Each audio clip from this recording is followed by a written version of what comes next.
139.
할렐루야. 기도하겠습니다. 좋으신 아버지 하나님, 오늘도 거룩한 주일 예배를 허락해 주시고 또 이렇게 하나님의 귀한 자녀들과 함께 주님의 생명의 말씀을 삼고할 수 있도록 복을 내려주심을 감사합니다. 이 시간도 성령의 충만한 역사가 이루어주시고 참으로 하나님의 놀라운 비밀을 깨닫는 우리 모두가 되도록 복의 복을 다하여 주시기를 예수 그리스도 이름으로 기도합니다. 아멘. 은혜 받을 하나님의 말씀은 마태복음 16장 16절의 말씀. 찾으셨으면 한 목소리로 같이 동독하도록 합니다. 시작. 주는 그리스도시요 주는 그리스도시요 살아계신 하나님의 아들이시다. 아멘. 네, 주는 누구시다? 그리스도시요. 살아계신 누구다? 하나님의 아들. 그래서 굉장히 중요한 말씀인데 주는 누구죠? 예수님을 얘기하는 거죠. 그러니까 예수님은 그리스도시요 하나님의 아들입니다. 근데 우리는 그리스도의 문화에 있지 않기 때문에 이 말씀을 쉽게 생각합니다.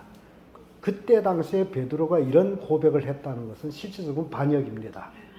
그래서 예수님은 다른 사람한테 알리지 말라라는 말씀을 주고 있어요. 왜냐하면 헬라 말로 그리스도지만은 히브리 말로는 메시아거든요. 주는 메시아시요. 그래서 이 하나님의 아들이다라는 이 개념을 또 우리는 자꾸 육신의 아버지와 아들 관계로 이렇게 착각합니다. 근데 유대인들의 문화는 하나님의 아들입니다라고 고백할 적에는 하나님입니다라는 고백이에요. 아들과 아버지를 하나로 보고 있습니다. 그래서 유대인 문화를 우리가 좀 이해를 하면서 성경 읽게 되면 그 어원에 대해서 좀 더 깊이 이해할 수 있다라는 겁니다. 예수님은 나사렛 예수, 나사렛 동네 그 예수가 메시아시요. 그래서 유대인들에게는 나사렛 예수가 메시아라는 것을 이게 받아들일 수 없는 얘기예요. 메시아시요. 그리고 살아계신 하나님의 아들입니다. 이 둘 다 유대인들은 받아들일 수 없는 고백을 했고 이런 고백을 했다면 돌에 맞아 죽을 그런 상황이에요. 그래서 예수님은 제자들한테 알리지 못하도록 이제 모든 것이 다 드러나기까지는 숨긴 비밀의 말씀입니다. 왜 이런 일들이 일어나느냐? 이스라엘 민족은 수천의 역사 속에서 메시아의 사상으로 살았습니다. 그들은 메시아를 대망했고 메시아를 기다리는 그런 사상으로 지금까지 그 사상을 가지고 있습니다. 메시아 사상이. 우리는 메시아가 예수님인 줄 알고 믿고 있지만 유대인들은 지금도 예수님 메시아로 안 믿습니다. 그 원인 중에 하나가 참으로 헤롯 왕 때에 메시아가 태어났다라고까지 해요. 근데 헤롯이 2살 아래 나마를 베들레헴 지역에서 다 학살하잖아요. 그때 죽었다라고 이렇게 유대인들은 믿고 있어요. 메시아가 태어나긴 났는데 헤롯 왕한테 죽었다. 그리고 나사렛 예수가 메시아라고 인정하지 못하는 것은 메시아는 죽어서 안 된다. 그것 때문에요. 그 진짜 메시아 일을 했는데 예수님의 결과가 어떻게 되는 거예요? 십자가 못 박혀 죽었잖아요. 그러니까 죽었으므로 메시아가 아니다. 그렇게 생각하고 있습니다. 그래서 유대인들은 지금도 예수를 메시아로 안 믿고 하나님께서 메시아를 보내줄 거다라는 그 대망을 가지고 지금 살아가고 있습니다. 참 재밌죠? 그럼에도 불구하고 간접적으로 유대인들한테 복음이 들어가고 있습니다. 여러 가지 이런 상황 속에서 우리 이방인들 생각해 볼 때 우리는 하나님도 율법도 선지자도 없는 이방인들이에요. 그렇기 때문에 더욱 메시아에 대해서는 관심도 없습니다. 현재도 메시아에 대해서 관심 없는 성도들이 굉장히 많습니다. 메시아가 뭔데? 뭐 예수만 믿으면 되지? 이런 식으로. 그래서 메시아에 대해서 모릅니다. 그래서 수많은 사람들이 교회 나와서 메시아를 믿는 게 아니라 복주는 하나님을 믿어요. 기도 들어주는 하나님을 믿고 내 자녀들을 잘되게 하는 하나님. 마치 옛날 그 이야기에 뚝딱 도깨비 방망이 있잖아요. 그 예수님은 뚝딱 도깨비 방망이 돼서 뚝딱 뭐 나오라, 뭐 주세요. 이런 식으로 신앙생활하는 사람 많다. 그러니까 메시아에 대해서 알고 메시아를 위해서 살려고 하는 것이 아니라 내가 하나님 믿기 때문에 나 물에 빠져 죽는 걸, 내가 죄로 죽는 걸 주님께서 구해주지 않았느냐. 그러므로 이제는 내 보따리를 줘야 된다. 그래서 교회 오는 건 뭐 가지려고 오는 거예요? 보따리 찾으러 오는 거예요. 왜 괜히 죽어가는 거 살려놔가지고 보따리 주세요. 그래서 보따리 달라고 팍 아우성 치고 기도원에 가서도 팍 보따리 달라고 난리치고 심지어 부흥 강사 와서 복 받으시오 하게 된 치마로 폭으로 확 아멘. 제가 이런 것까지 다 봤어요. 그러니까 이게 기독교가 이게 굉장히 무속 신앙처럼 돼버렸어. 왜? 메시아를 모르기 때문에 이런 일들이 일어난다. 그래서 기독교가 지금 완전히 미신적으로 굉장히 지금 나가고 있어요. 제가 유튜브 보면서 깜짝 놀란 것은 뭐 유튜브로 막 뭐 기도하는 거 하고 뭐 병 치료하는 거 하고 랄랄라 따따따 난리 치는데 그래서 그런 데나 제가 댓글 납니다. 아, 신형 무당들이 많이 나타났구나. 우리 기독교는 말씀의 종교예요. 그런 행위 종교가 아닙니다. 그래서 마귀도 병치료 해줘요. 그걸 믿는다면 큰일 나요. 아까 오전에 목사님 설교 중에 다미선교회 10월 28일 복음 우리 쪽에도 와서 난리 쳤거든요. 근데 한 동네 그 10월 복음, 그때는 10월 복음이라고 했어요. 10월 복음이 들어갔어요. 그런데 그 교회 담당 전도사님이 이렇게 만나서 좀 얘기할 수 있었는데, 아니 전도사 어떻게 거기 빠질 수 있었느냐 제가 물었더니 안 빠질 수 없었습니다. 원인이 뭐냐, 같이 찬송 부를 때 손뼉 탁 치고 찬송할 때 손뼉 칠 때마다 손바닥에서 불이 번쩍번쩍 일어나. 안 믿을 수 없다. 같이 엎드려서 다 기도하게 되면 자기들 다 입신해서 하늘로 둥둥둥둥 올라간대. 안 믿을 수가 없었다는 거예요. 근데 그게 진짜다 가짜다? 가짜잖아. 10월 28일 날에 예수 온다고 그 교인들이 뭐 치마 저고리 입고 어떤 분은 벼닥가리 꼭대기 올라가서 높은 데서 맞아가 다 이러다가 흔들려서 떨어져서 김치움에 빠진, 아무튼 난리 났어요 그때. 그런 일들이 있었습니다. 그러니까 이게 우리 기독교는 말씀 중심의 종교인데 말씀에 어긋나는 것들을 하는 것은 다 가짜라는 거죠.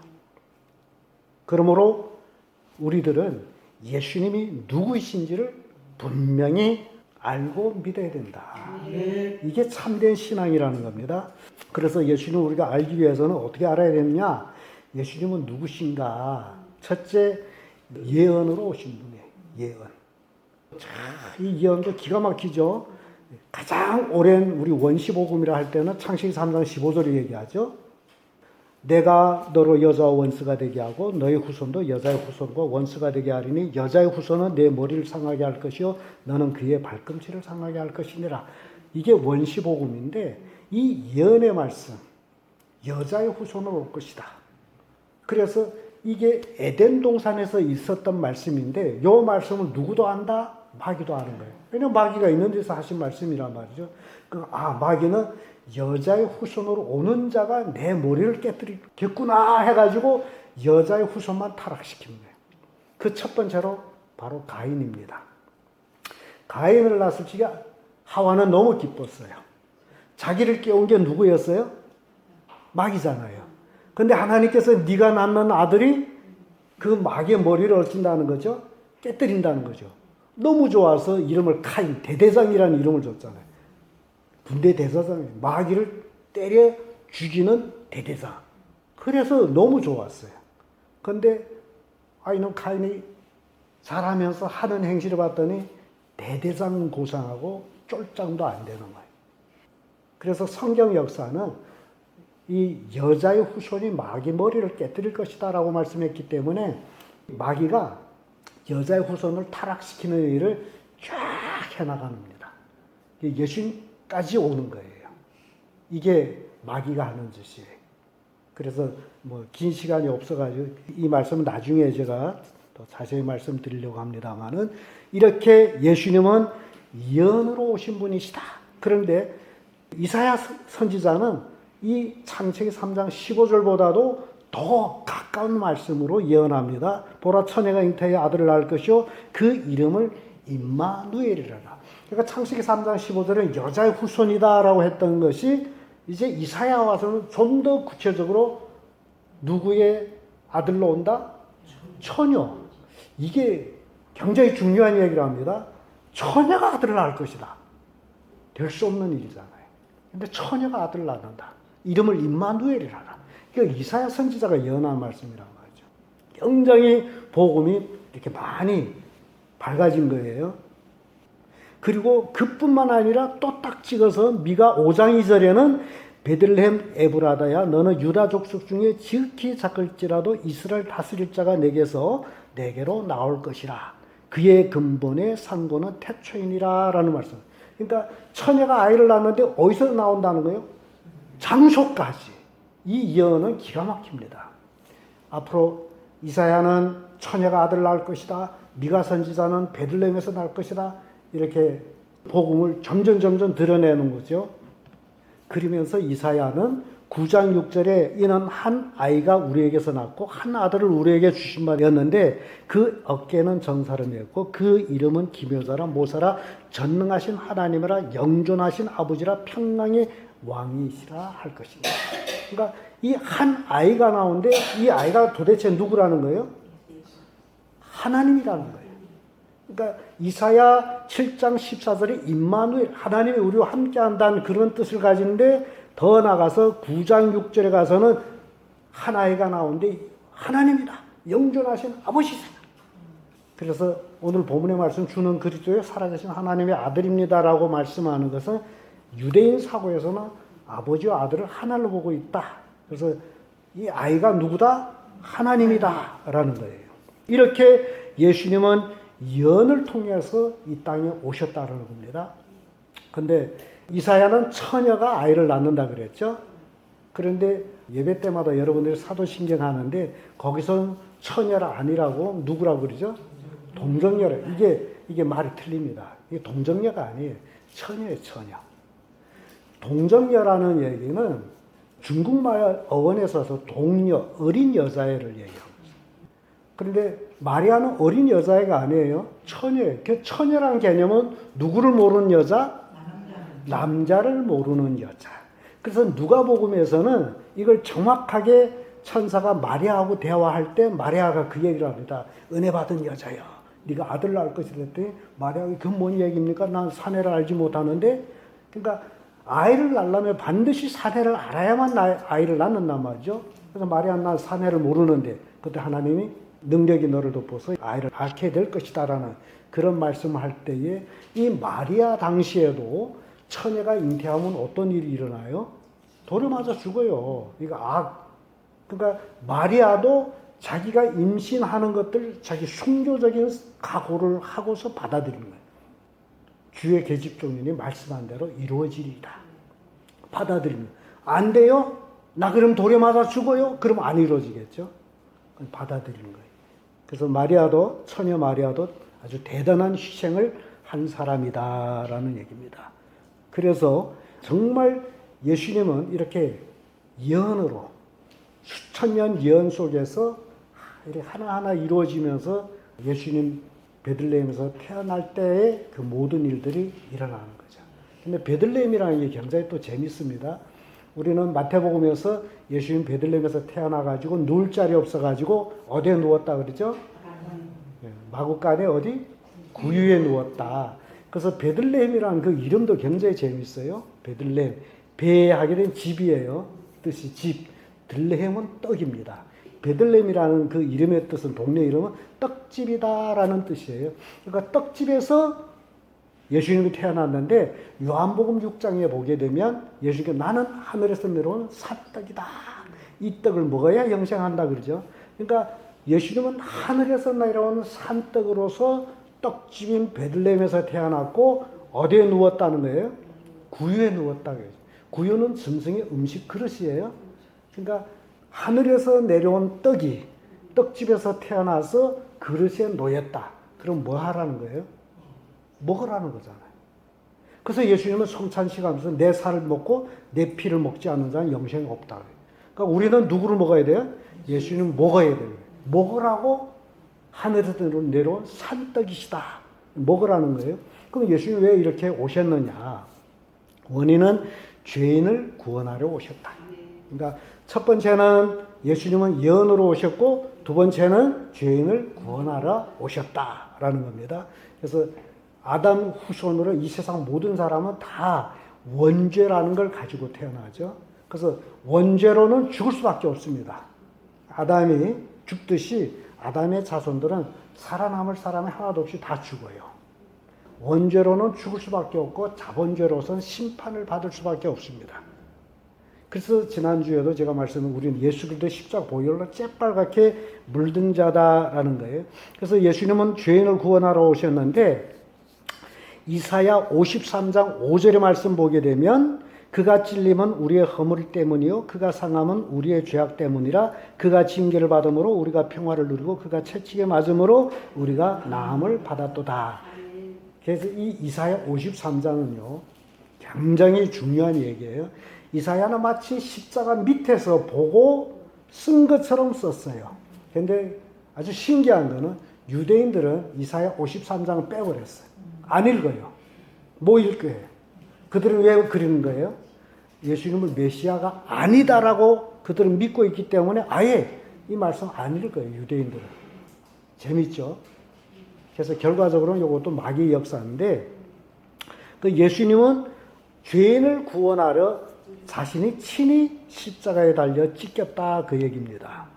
그런데 또 굉장히 재미있는 얘기는 이 유대인들이 이사야 53장 읽지 않는 원인 중에 하나가 또 53장 9절을 보면 그는 강포를 행치 아니하였고 그의 입에는 거짓이 없으나 그의 무덤은 악인들과 함께 있었으며 그가 죽은 후에 부자와 함께 있었도다라는 말씀이 나와요. 그 유대인들이 이 말씀을 이게 부정할 수가 없어. 왜냐하면 예수님의 십자가 사건은 역사적인 사건이었고 그는 진짜로 부자의 무덤, 아리마다 요셉이라는 사람의 무덤에 새 무덤, 돌로 판 무덤에 묻혔어요. 그러니까 유대인들이 이거 덮어버린 거예요. 이거 보면 안 된다고. 그러니까 유대인들은 예수님을 메시아로 안 믿습니다.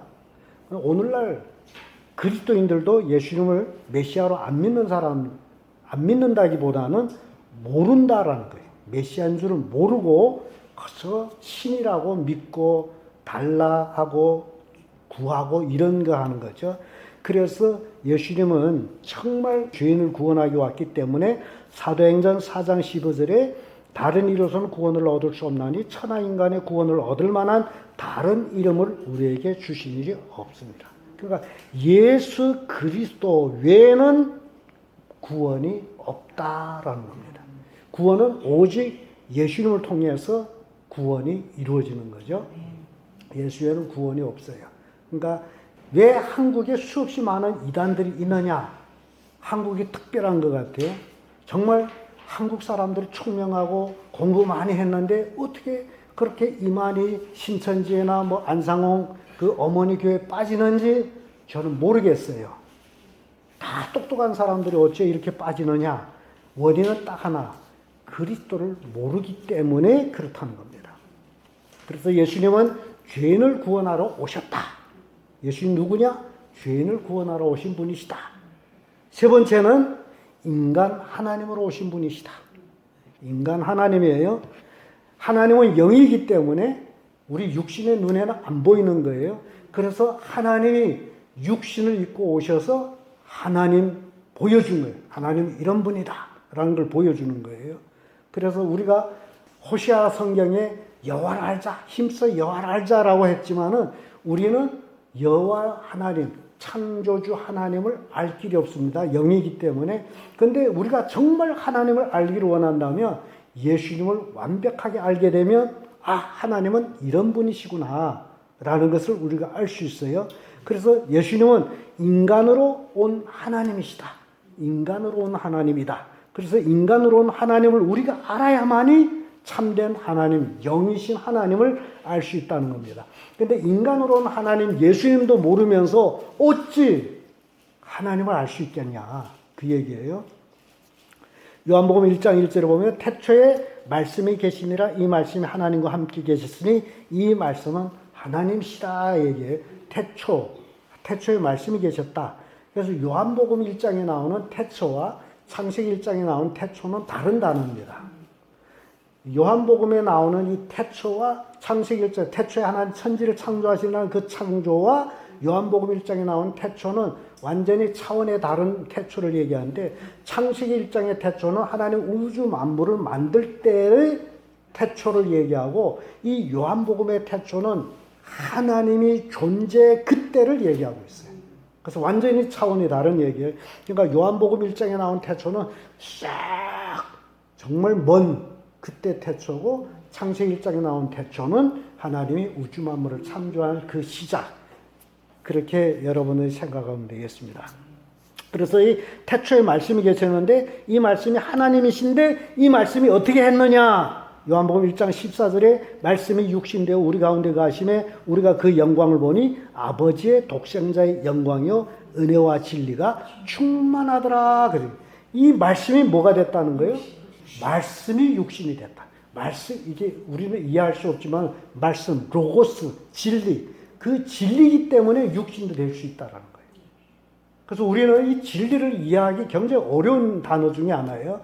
그래서 헬라말로 로고스라고 하는 것은 헬라 문화 속에서는 이 어마어마한 얘기를 하고 있는데 이 로고스가 모든 것이 될 수 있다는 거예요. 위대한 힘을 가지고, 그러니까 로고스가 창조주가 그런 얘기예요. 그래서 이 말씀이 바로 육신이 되어 왔다. 말씀이 육신됐다는 거죠. 하나님이 로고스이기 때문에 육신을 입게 됐다라고 얘기합니다. 그런데 요한복음 1장 18절에 와서는 이런 말씀이에요. 본래 하나님을 본 사람 없으되 하나님 아버지 품속에 있는 독생하신 하나님이 나타나셨다. 하나님을 본 사람이 없다. 그런데 그 아버지의 품속에 독생하신 하나님이 나타나셨다. 이게 육신을 입었다는 얘기예요. 하나님이 육신을 입고 이 땅에 오셨다는 거죠. 그런데 더욱 밝히 드러내는 것은 골로새서 1장 15절에서 17절 말씀인데 그는 보이지 아니하는 하나님의 형상이요 모든 창조물보다 먼저 나신 자니 만물이 그에게 창조되되 하늘과 땅에서 보이는 것들과 보이지 않는 것들과 혹은 보좌들이나 주관자들이나 정세들이나 권세들이나 만물이 다 그로 말미암아 그를 위하여 창조되었고 또한 그가 만물보다 먼저 계시고 만물이 그 안에 함께 섰느니라 라는 말씀이에요. 그러니까 예수님은 보이지 아니한 누구다? 하나님이시다. 보이지 않은 하나님이 육신으로 입고 오셨다 그 얘기예요. 말씀으로 로고스로 육신을 입고 왔는데 그는 근본 창조주다. 그가 없이 된 것은 아무것도 없다. 이 우주 만물을 누가 만들었다는 거예요? 예수님, 말씀으로 오신 예수님이 만드셨다 그 얘기예요. 근데 요한복음에 가보면 예수님이 하신 말씀이에요. 요한복음 5장 43절에 나는 아버지 이름으로 왔음에 라고 되어 있습니다. 누구 이름으로 왔다는 거예요? 아버지 이름으로. 그럼 예수라는 이름이 누구 이름이에요? 아버지 이라는 거예요. 아버지 이름이라는 거예요. 나 아버지 이름으로 왔다. 그래서 우리는 구약 성경 읽으면서 하나님의 이름이 변하는 것들을 볼 수 있어요. 창세기에서만 봐도 창세기 1장 1절은 태초에 하나님이 천지를 창조하시니라 이렇게 되어 있고 원어에는 엘로힘이 천지를 바라하셨다라고 되어 있어요. 창조라는 단어가 창세기 1장에서는 바라로 되어 있는데 그 바라라는 뜻은 아무것도 없는 데서 만들었다라는 것이 바라예요. 그러니까 태초에 엘로힘이라는 분이 바라하셨다. 아무것도 없는 데서 만드셨다. 그런 얘기예요. 그런데 창세기 2장 4절에 가서는 이름이 살짝 바뀝니다. 여호와 하나님이 천지 창조 대략은 이러하니라고 나와요. 그러니까 엘로힘이라는 이름이 여호와, 야훼로 바뀌어져요. 엘로힘이라는 건 창세기 1장만 나와요. 2장 4절부터는 다 여호와로 되어 있어요. 근데 여호와 하나님이 천지 창조의 대략은 이러하니라라고 거기에 나타난 창조는 아쉐라라는 단어를 써요. 바라를 안 써요. 바라는 아무것도 없는 데서 만드셨다라는 거고 아쉐라라는 단어는 있는 재료 가지고 만들었다라는 게. 그래서 같은 우리 글론 창조지만은 완전히 다른 뜻을 개념을 주고 있습니다. 그렇기 때문에 2장 4절에 보게 되면 뭐 땅에서 이것도 저것도 막 만드시고 나중에 흙으로 우리도 만든. 무슨 재료로? 흙으로. 그래서 아쉐라가 되는 거예요. 있는 재료 가지고 만들었다. 심각한 것들을 이렇게 성경에서 우리에게 말씀을 주고 있단 말이죠. 그래서 나는 아버지 이름으로 왔다. 그러면서 요한복음 10장 30절에는 나와 아버지는 하나이다. 그러니까 유대인들은 이 말을 듣게 되면 이를 갈게 되죠. 예수님께서 나와 아버지는 하나다. 그런 얘기예요. 그래서 유대인 관점에서 아들과 아버지를 하나로 보는 거예요. 이해를 돕기 위해서 아들로 말씀하고 있단 말이죠. 그러면서 히브리서 1장 3절에 가서는 이는 하나님의 영광의 광채요 그의 본체의 형상이시니라. 예수님은 하나님의 광채시고 영광, 형상, 본체의 형상이시다. 그래서 예수님은 인간으로는 하나님이시다라는 것을 밝히 드러내고 있으면서 계시록에 가서 1장 8절에는 주 하나님이 이르시되 나는 알파와 오메가라. 이제도 있고 전에도 있었고 장차 올 자요 전능하신 자라. 알파 오메가 시작과 끝. 그러니까 예수님 하나님부터 시작돼서 하나님으로 끝나는 것이 이 세상이란 말이죠. 알파 오메가라는 뜻이 그거고, 그것을 우리가 좀 더 구체적으로 알기 위해서는 누가복음 3장에 가보면 원래 족보가 있습니다. 올라가는 족보. 그래서 예수의 이상은 요셉이요 이렇게 시작이 된단 말이죠. 그러니까 요셉은 예수는 육신의 아버지다. 혈통과는 상관없지만, 그래서 요셉의 이상 그렇게 누가복음 쫙 올라가다가 아담까지 올라갑니다. 그리고 나서 아담의 이상은 하나님이시오 이렇게 돼 있죠. 그러니까 개역 개정에는 아담의 이상이라고 돼 있지만 한글 성경 아담의 아버지는 하나님이시다. 중국말 성경에도 야당츠프스선 아담의 아버지는 하나님이다 이렇게 돼 있어요. 그래서 이 누가복음 족보가 엄청 중요한 것은 하나님으로 시작해서 하나님으로 끝나는 거예요. 그러니까 모든 것이 누구 안에 있다는 거예요? 하나님 안에 있다는 거예요. 하나님 밖에서는 아무것도 존재할 수 없어요. 모든 것이 하나님 안에 있다라는 겁니다. 그래서 하나님 안에서 모든 것이 이루어진다. 이렇게 예수님은 모든 것의 시작과 끝이 되신 분이에요. 예수님 없이는 될 일이 아무것도 없다는 거예요. 그러니까 시작과 끝이 되신 분이 바로 예수님인데, 이분이 인간 눈으로 볼 수 있는 하나님이다 그 얘기입니다. 그래서 이 인간 하나님을 더 우리가 이해하기 위해서는 네 번째로 예수님은 그리스도로 오신 분이시다. 그리스도로 오신 분이다. 이 그리스도라는 걸 굉장히 중요한 단어인데, 이 기독교의 그 새신자 교재들을 보게 되면 굉장히 웃기는 말들이 있어요. 교재 제목은 예수 그리스도는 누구시냐? 라는 질문의 교재가 있어요. 이러면 이 질문이 굉장히 웃기는 거예요. 왜 그러냐? 예수는 사람의 이름이에요. 그리스도는 이름이 아닙니다. 그리스도는 사역이에요. 이게 구분이 나오는 거예요.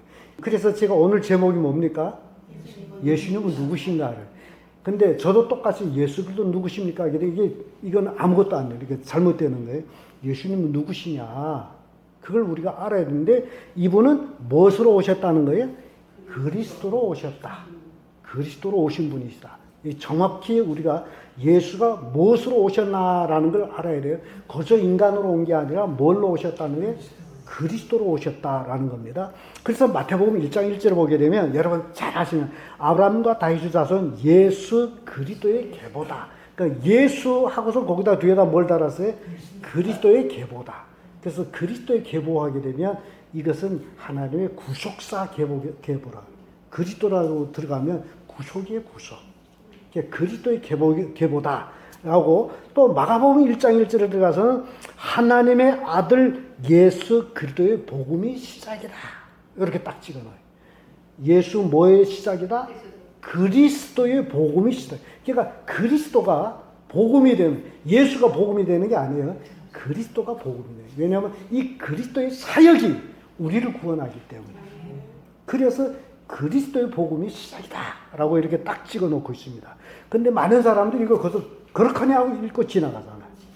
그러다 보니 오늘날 현대 기독교가 예수 그리스도 이름이 돼버렸어. 예수가 이름이고 그리스도는 사역이에요. 그러니까 나사렛 예수라는 사람이 이 땅에 2000년 전에 오셔서 무슨 사역을 하셨다? 그리스도의 사역을 하셨다. 이거예요. 이게 복음이라는 거예요. 그래서 이걸 우리가 구분해서 알아야만이 이단에 빠지지 않습니다. 이걸 모르기 때문에 이단에 빠져서 좌왕우왕하는 거예요. 예수가 베들레헴에서 태어났는데 무슨 사역을 하셨다? 그리스도의 사역을 하셨다. 그 얘기예요. 그래서 굉장히 중요한 겁니다.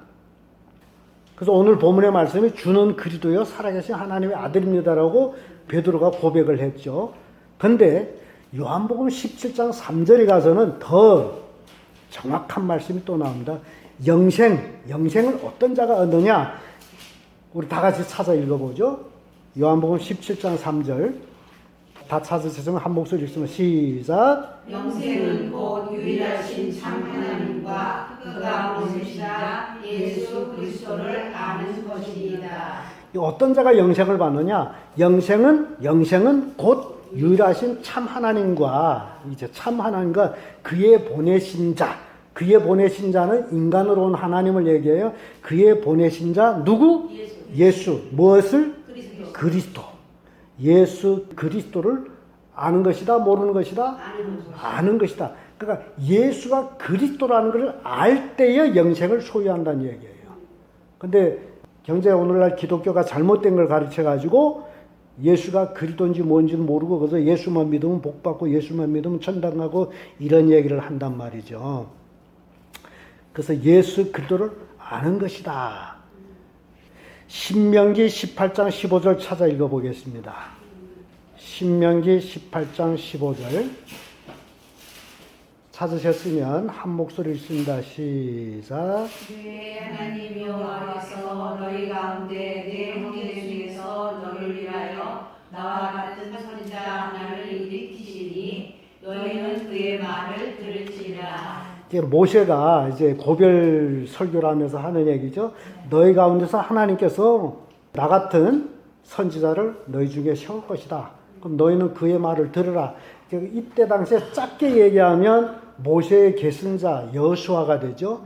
그리고 또 조금 늘게 얘기하면 여호수아 이후에 이렇게 사역하는 사사들, 그리고 왕, 선지자, 이 모든 것이 다 그리스도에게 속합니다. 그런데 최종은 예수 그리스도를 얘기하고 있어요. 그래서 이스라엘 백성들은 계속되는 메시아 대망하는 그런 사상으로 살아왔다는 겁니다. 또 히브리서 3장 5절 6절 함께 읽어보겠습니다. 히브리서 3장 5절 6절 찾으셨으면 같이 읽습니다. 시작. 또한 모세는 장래에 말할 것을 증언하기 위하여 하나님의 온 집에서 종으로서 신실하였고 그리스도는 하나님의 집을 맡은 아들로서 그와 같이 하셨으니 우리가 소망의 확신과 자랑을 끝까지 굳게 잡고 있으면 우리는 그의 집이라. 지금 모세와 그리스도를 이렇게 얘기합니다. 제가 개역 한글 성경을 좋아하는 것이 거기에 뜻이 어떨지는 더 확실하게 드러나요. 그러니까 모세는 장래에 말할 것을 증가하기 위하여 하나님 온 집에서 사환으로 충성하고 종으로 충성했어요. 그리스도는 그의 집 맡은 아들로서 충성하였으니 우리가 소망의 담대함과 자랑을 끝까지 견고히 잡으면 우리가 결국 그리스도의 집에 들어가는 게, 그래서 예수님 머리가 되시고 우리는 그의 몸이 되시고 그런 말씀입니다. 그래서 예수님은 그리스도로서 이 땅에서 삼중직을 행한 겁니다. 삼중직에 세 가지 직분을, 그리스도라는 것은 세 가지 직분을 얘기하고 있어요. 그리스도라는 이 단어에는 세 가지 직분이 있는데 이 세 가지 직분을 예수님이 하셨다는 거예요. 요걸 우리가 깨달으면 절대 이단에 안 빠집니다. 요걸 모르기 때문에 이단에 빠지는 거예요. 그런데 이 삼중직을 어디서 볼 수 있느냐? 마태복음에서 볼 수 있는데 예수님이 태어났을 적에 동방에서 누가 와요? 박사들이 오잖아요. 박사들, 동방박사 세 사람 이렇게 성탄절 때마다 하는 거잖아요. 근데 실은 동방박사를 세 사람이라고 얘기하는 것은 실제로 세 사람 아니에요. 근데 왜 세 사람이라고 하느냐? 그 동방박사를 드린 세 가지 예물 때문에 세 사람이에요. 뭘 드렸죠? 황금, 유향, 모략. 이 세 가지를 드렸단 말이죠. 근데 이 뜻이 이 아이가 그리스도라는 증거예요. 황금은 왕에게 해당되는 겁니다. 유향은 제사장에게 해당되는 거예요. 모략은 선지자에게 해당되는 거예요. 그러니까 예수님은 왕이시고 제사장이고 선지자라는 것을 동방박사들 예물을 통해서 깨우쳐 주는 거예요. 그 삼중지. 그래서 황금은 왕에게 해당된다. 왕에게 해당되므로 예수님은 뭐다 하는 거예요? 참 왕이시다. 참 왕이시다. 인간 세상에는 왕들이 너무너무 많아요. 그러나 참된 왕은 누구다? 예수님이다. 이게 참 왕이시다 그 얘기예요. 참 왕. 그래서 어떻게 참 왕이 될 수 있느냐? 골로새서 2장 15절의 말씀 보게 되면 정사와 권세를 벗어버려 밝히 드러내시고 십자가로 승리하셨느니라. 예수님은 승리하셨어요? 니시예요, 니시. 여호와 니시. 깃발이잖아요. 그러니까 이 세상 권세, 세상 왕은, 세상 임금 누구예요? 마귀야, 마귀. 마귀가 세상 임금이에요. 근데 이 마귀가 세상 임금을 어디서 우리가 볼 수 있느냐 하게 되면 누가복음 4장 6절인가 보게 되면 예수님이 이제 광야에서 40일 금식하고 마귀한테 시험을 받을 때에 그 세 가지 시험, 이 세 가지 시험을 모든 성도들이 받는 시험이에요. 예수님만 받는 게 아니에요. 모든 사람이 다 받는 시험. 먹는 시험, 영광의 시험, 명예의 시험, 이거 다 받는 거예요. 근데 그걸 다 빼고 마지막 시험. 마귀가 예수님 높은 산 위에 올라가서 천하만국 영광을 한눈에 보여주고 예수님한테 요구한 게 있습니다. 절하라 그래요. 절하라는 얘기 뭐예요? 나한테 경배해. 나한테 경배하면 이걸 내가 너한테 줄 거다. 나한테 경배하는 자에게 이걸 준다는 거예요. 마귀 얘기는 그 얘기예요. 근데 그 뒤에 재미있는 얘기. 이건 내가 가진 것이므로 내가 원하는 자에게 주노라. 이게 마귀 한 얘기예요. 그 마귀는 천하 영광을 가졌어. 근데 내가 원한 자에게 주는데 마귀가 원한 자가 누구다? 나한테 절하는 자. 네가 나한테 절해. 그러니까 마귀가 예수님 하나님인 걸 알아요. 그럼에도 이게 마귀라는 게 이런 거예요. 나한테 절해. 그럼 내가 왜 줄게. 이건 내가 가진 건데 뭐. 공짜로 가진 건데 뭐. 그런 얘기예요. 그러니 마귀가 언제 이 영광을 가졌느냐. 에덴 동산에서 가진 거예요. 하와를 통해 가지고 죄를 짓게 해가지고 아담의 왕권을 마귀가 거기서 가진 거야. 그래서 이건 내가 가진 거므로 내가 원하는 자에게 주는데 마귀가 원하는 자는 자기에게 절하는 자. 그래서 오늘날 많은 사람들이 권력에 아부하는 게 바로 이 절하는 거예요. 절해가지고 영광을 가지는 거예요. 근데 그건 심판받는 겁니다. 예수님이 절했어요? 다만 누구만 경배하라? 하나님을. 그러니까 마귀는 경배의 대상이 아니에요. 천하 영광을 다 가지고 있다 할지라도 경배의 대상은 오직 하나님이다. 그래서 교회 강단에 더러운 놈을 세우면 안 돼요. 하나님만 경배하는 곳. 사람이 영광 받는 곳이 아니에요. 하나님만 영광 받아야 돼요. 그래서 이 골로새서 2장 15절 말씀은 예수님은 십자가로 승리하셨다. 마귀는 예수님을 십자가에 못 박았어요. 그런데 예수님은 3일 만에 어떻게 됐죠? 부활하심으로 마귀가 가지는 권세가 뭡니까? 천하를 다스리는 권세가 뭐예요? 사망이라는 걸 가지고 네가 내 말 안 들으면 죽여. 그래서 사람은 죽기를 무서워해서 평생마에 종노를 한다고 성경 말씀하고 있어요. 근데 우리 예수 그리스도를 믿는 사람은 죽음을 두려워하는 자들이 아니에요. 우리는 죽어도 살도 살아도 사는 거예요. 그렇기 때문에 죽일라면 죽여. 나는 죽어도 살아. 뭐 예수 때문에 죽음을 순교당하고 하늘나라에 큰 상이 있고 담당하잖아요. 그래서 예수님은 십자가로 승리하셨다. 인류 역사상의 참된 왕, 참된 승리자 바로 예수 그리스도다. 뭘로 승리하셨다? 십자가로 승리하셨다. 그래서 십자가는 비밀이라고 고린도전서 1장에 나온 거예요. 비밀이에요. 이게 승리예요, 승리. 십자가로 승리하셨다. 그래서 예수님은 참된 왕임으로 동방박사들이 그에게 황금을 예물로 드렸다. 그 얘기입니다. 두 번째로 유향을 보죠. 유향은 제사장에게 해당되는 예물이에요. 제사장은 늘 유향을 쓴단 말이죠. 그래서 이 얘기는 예수님은 참된 제사장이시다. 아론의 반차를 쫓는 제사장들은 참된 제사장이 아니에요. 그러니까 예수님은 멜기세덱의 반차를 쫓는 참된 제사장이에요. 아론은 해마다 제사를 반복했지만은 예수님은 단번에 제사를 했어요. 그래서 이게 차원이 달라요. 그래서 예수님은 참 제사장이시다. 그래서 그에게 유향을 드려. 아기로 태어났는데 유향 드릴 수가 없어요. 근데 이 아기가 바로 참된 왕이고 참된 제사장이다. 그래서 유향을 드린 거죠. 히브리서 9장 12절 찾아 읽어보세요. 히브리서 9장 12절. 9장 12절. 시작. 염소와 송아지의 피로 하지 아니하고 오직 자기의 피로 영원한 속죄를 이루사 단번에 성소에 들어가셨느니라. 자기 피로 단번에 한 번으로 성소에 들어가셨다. 그래서 성소하게 되면 성막을 생각할 때 이게 처음에 막이 있어요. 둘린. 그래서 성막 문은 늘 동쪽에 있어요. 동쪽에 해 뜨는 곳을 향해 있고 성막에 들어가면 첫 만나는 게 번제단, 두 번째 만나는 게 물두멍. 그리고 성막 휘장을 열고 들어가게 되면 이렇게 들어가면서 왼쪽에 등잔이 있고 오른쪽에 떡상이 있고 맞은편에 분향단이 있어요. 그리고 휘장이 막혀 있어요. 그리고 그 휘장에 들어가게 되면 그 안에는 법궤, 그걸 성소와 지성소를 구분해서 법궤가 있는 곳을 지성소라고 하는데 그 지성소에는 법궤 하나밖에 없고 법궤 위에 덮개처럼 막은 것을 속죄소라고 하기도 하고 시은좌라고도 하죠.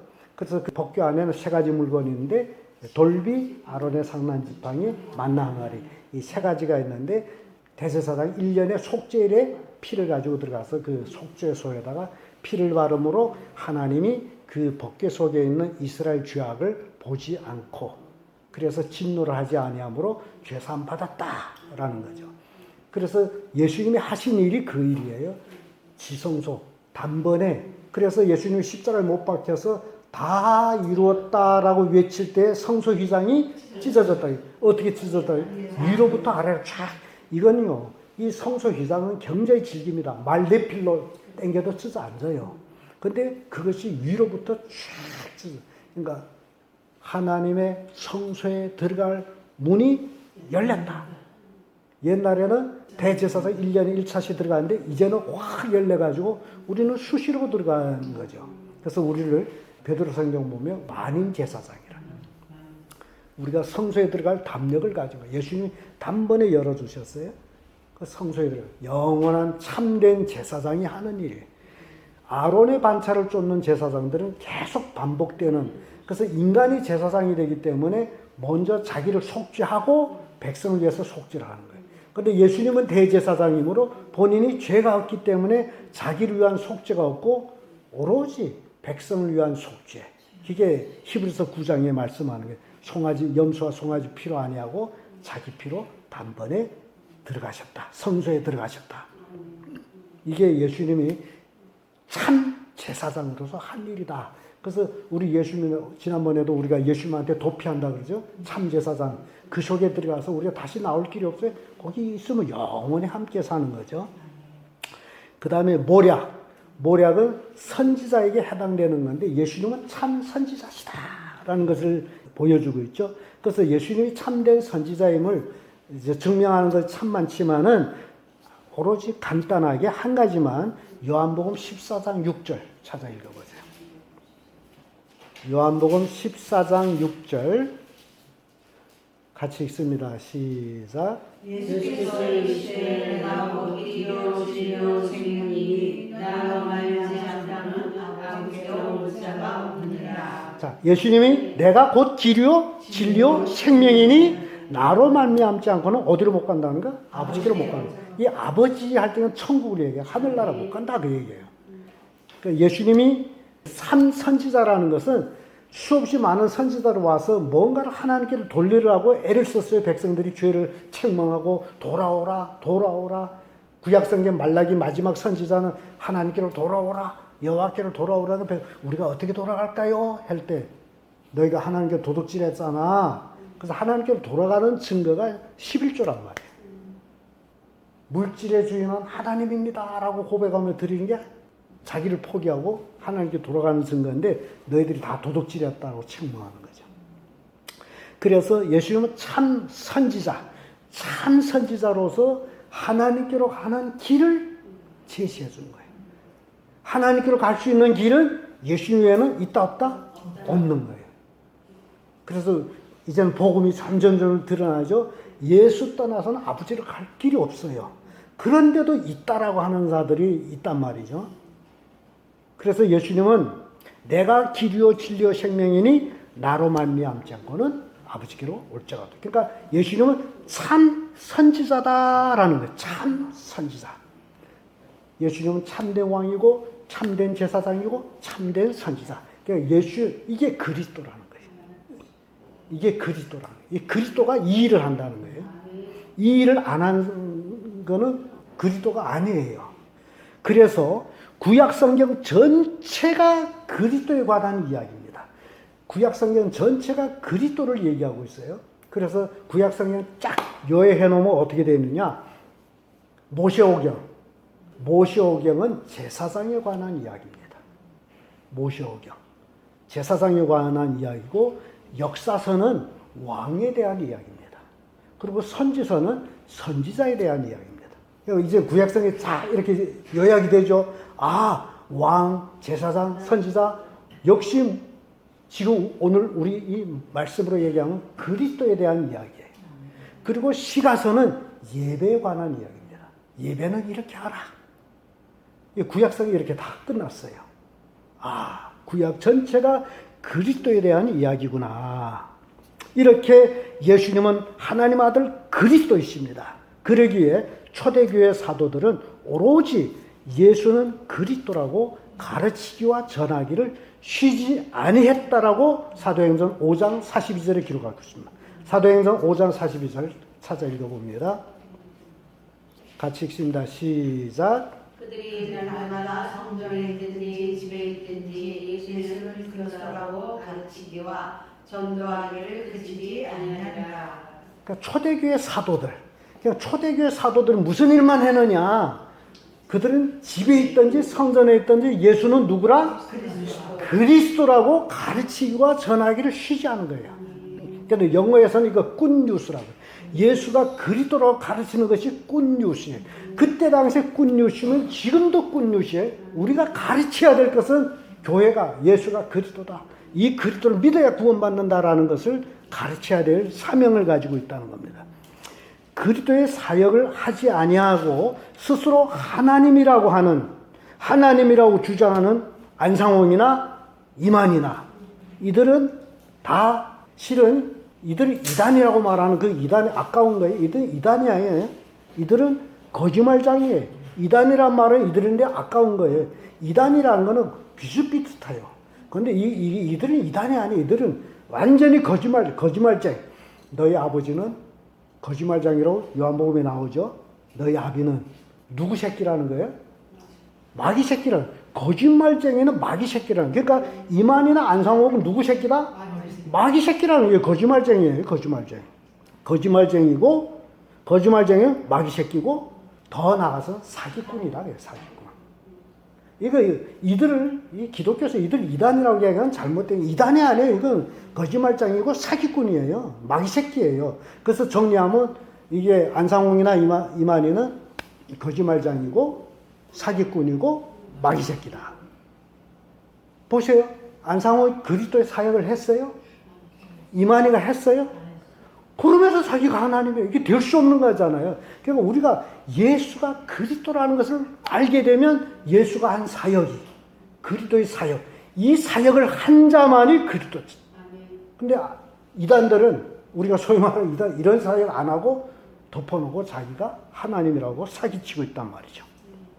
자, 그래서 거짓말쟁이, 마귀 새끼, 사기꾼, 이들은 사기꾼이에요. 정말 무서운 놈들이에요. 이들은 사기꾼. 여기 얼마나 많은 사람들이 이제 사기당하고 있어요. 오직 예수님만이 그리스도로서 나의 길이 되시고 나의 진리 되시고 나의 생명이 되신 분이시다. 예수 그리스도를 통해서만이 천국에 갈 수 있다. 예수 떠나서는 천국 못 갑니다. 오직 예수 통해서 천국. 그러므로 예수님은 그리스도이심으로 내가 믿을 나의 주가 되시고, 예수님은 그리스도이기 때문에 내가 믿을 나의 하나님이 되시고, 예수님은 그리스도이기 때문에 내가 믿을 나의 구원자다. 그러므로 나는 예수 믿는다. 왜? 예수가 그리스도이기 때문에 나는 예수 믿는다. 자, 예수님은 누구시에요? 그리스도십니다. 이제 답이 나왔죠? 오늘 제목이 뭡니까? 예수님은 누구십니까? 예수님 누구시에요? 기도하겠습니다. 좋으신 아버지 감사합니다. 오늘도 하나님의 크신 은혜와 예수가 그리스도이심을 증명할 수 있도록 축복해 주심을 감사합니다. 아버지, 이제 우리가 전해야 될 복음은 집에 있든지 성전에 있든지 예수는 그리스도라고 가르치고 전하기를 쉬지 아니하는 참된 그리스도인으로서 살 수 있도록 복의 복을 다하여 주시기를 예수 그리스도 이름으로 감사하며 기도합니다. 아멘.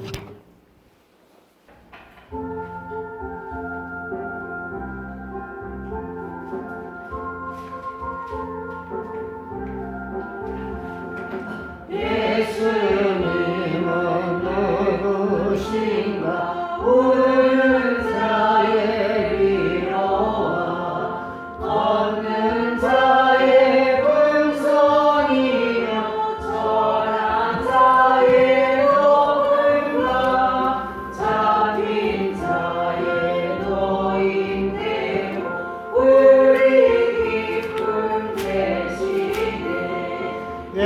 예수님은 누구신가 약한 자의 강함과 못난 자의 빛이시며 병든 자의 고침과 죽은 자의 부활되고 우리 생명 되시네.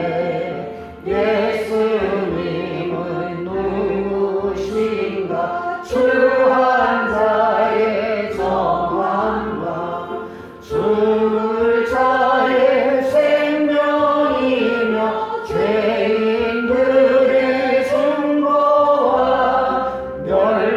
멸망자의 구원되고 우리 평화 되시네. 예수님은 누구신가 온 교회의 머리와 온 세상의 부주시며 모든 왕의 왕이요 심판하실 주님 되고 우리 영광 되시네. 하나님께 영광.